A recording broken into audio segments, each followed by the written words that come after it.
Lu kakek gua tuh bekas orang Jawara, Kim.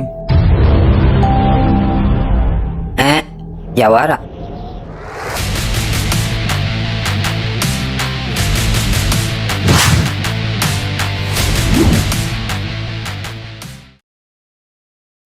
Iya, Kim. Kakek gua tuh dulu terkenal banget, sampai-sampai semua orang takut dan semua segan sama kakek gua. Dari anak kecil, orang dewasa, sampai orang tua kenal sama beliau. Emang kakek lu preman apa gimana sih? Bukan preman sih, preman aja takut sama kakek gua. Kalau bukan preman, terus apa dong? Hanya orang biasa, boy. Cumanya gitu, orang-orang tuh segan sama beliau. Kenapa tadi lu bilang Jawara? Maksudnya gimana sih?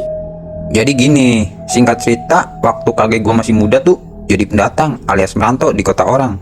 Dan di kota itu sering terjadi tawuran antar blok A, B, C dengan lainnya, hampir seminggu 2 kali. Terus? Dan kakek gua tuh tinggalnya pas di blok A. Dan di blok A tuh sering dijajah sama blok yang lain karena orang-orang di situ tuh lemah semua, penakut. Karena kakek gua nggak tahu ya kalau tiap malam tuh sering terjadi keributan, tawuran gitu. Pas waktu itu kakek gua mau beli rokok di seberang jalan. Belum nyampe ke toko, malah dihadang sama orang-orang blok lain. Karena blok lain tuh tahu kalau kakek gua tuh orang blok A ya, dipalak tuh kakek gua, nggak mau ngasih kan, dan terjadi baku pukul 1 lawan 20 orang, boy. Buset, kakek lu sendirian ya? Sendiri, boy. Awal-awal merantau kan belum ada yang kenal, teman pun nggak ada. Iya, terus? Kakek gua dikeroyok sama 20 orang. Menurut lu apa yang terjadi? Kok lu nanya ke gua? Gua kan nggak tahu. Kakek gua menang, boy. Yang 20 orang tuh tumbang semua. Malah ada yang masuk rumah sakit, 5 orang kritis. Gila kan? Gila, sadis banget kakek lu, Jak. Besoknya pun blok lain tuh nggak terima atas kejadian ini dan mereka datang lagi. Bawa banyak orang, katanya sih bawa 100 orang lebih, datang nyamperin ke blok A, semua nyariin kakek gua. Sedangkan orang-orang di blok A tuh nggak ada yang berani keluar rumah, semua ngumpet. Yang lain di dalam, kakek gua malah ngopi di teras kontrakan, berharap ada tetangga yang datang nemenin. Malah yang datang musuhnya gitu. Di situ terjadi adu mulut. Nggak lama kakek gua tuh dikeroyok lagi sama 100 orang. Bahkan sampai disayurin. Tapi apa? Kakek gua malah senyum doang, anjir. Baju sama kolornya doang yang sobek parah. Kakek gua nggak ada luka sedikit pun. Anjir, nggak mempan gitu ya? Kebal dong. Ya nggak tahu sih. Mungkin Tuhan masih sayang sama kakek gua. Terus? Yang 100 orang tadi lari semua, boy. Karena kakek gua tuh nggak kenapa-napa ya. Besoknya datang lagi lebih banyak. Tapi kalah lagi. Besoknya lagi datang lagi. Tetap aja kalah. Lari semua. Dari situ tuh kakek gua mulai dapat nama kan. Kakek gua banyak yang segan. Akhirnya orang-orang di blok A tuh merasa aman semenjak ada kakek gua.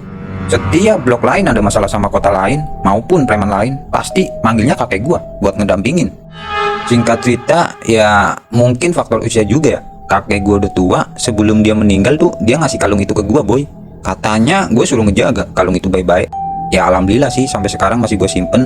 Walaupun pernah gue buang juga, tahu-tahu ada di kamar gue lagi. Jadi waktu lu berantem sama Jarot, apa ada kaitannya sama kalung ini? Percaya nggak percaya sih, selama kalung itu gue pakai dan gue berantem tuh, gue nggak pernah kenapa-napa, boy. Berarti kalung ini ada penghuninya dong? Kalau itu sih gue nggak tahu.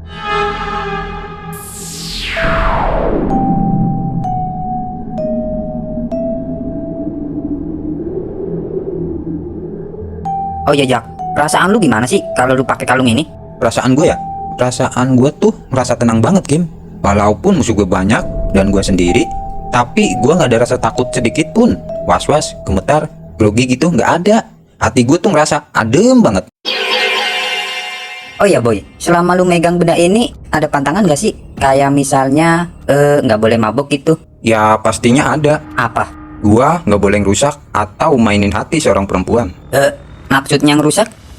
Ya gua nggak boleh ngewek sama cewek yang belum halal sama gua. Terus gua tinggalin alias gua nyakitin hati cewek itu. Lah, kalau masalah ciuman doang sama pacar gimana? Sebenarnya juga nggak boleh. Cuman dampak buat badan guanya nggak separah yang itu. Tapi kenapa waktu itu lu ciuman sama Anis ya, yo? Gua bener-bener hilap, Kim. Itu juga gua malamnya mudah darah, nying. Hah? Tapi kekuatan kalung ini nggak sampai hilang gitu? Kalau ciuman doang sih paling energinya cuma menipis. Kecuali gua sampai itu baru tuh hilang. Malah badan gua bisa kebakar gitu. Buset, ngeri banget ya. Yang penting kalau lu punya benda kayak gituan ya, lu harus bener-bener kontrol sama nafsu syahwat lu aja, jangan sampai kebablasan. Dan satu lagi, kita punya benda kayak gituan ya, lu jangan terlalu percaya kalau benda itu yang ngasih kekuatan ke kita. Kita harus percaya sama Tuhan kita, bahwa Tuhanlah yang memberikan kekuatan melalui benda itu. Itu aja sih. By the way, ngomong-ngomong, lu lapar nggak boy? Lapar sih, tapi dari tadi lu kan nggak nyediain apa-apa, air putih aja nggak ada. Padahal budenya lu kan udah bilang. Sorry, gue lupa Kim. Mendingan kita ngopi di luar aja yuk, sambil cari makan. Ayo.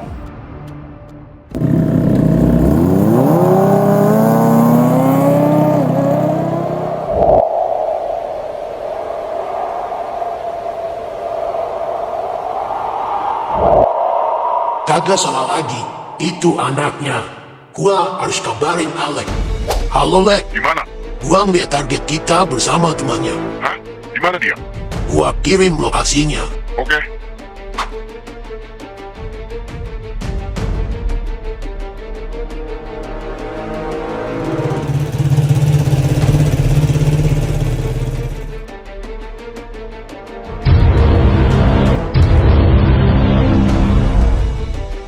Mereka siapa Kim? Mereka mau ngapain ya? Kayaknya ini makhluk yang tadi gangguin budenya lu di pasar, boy.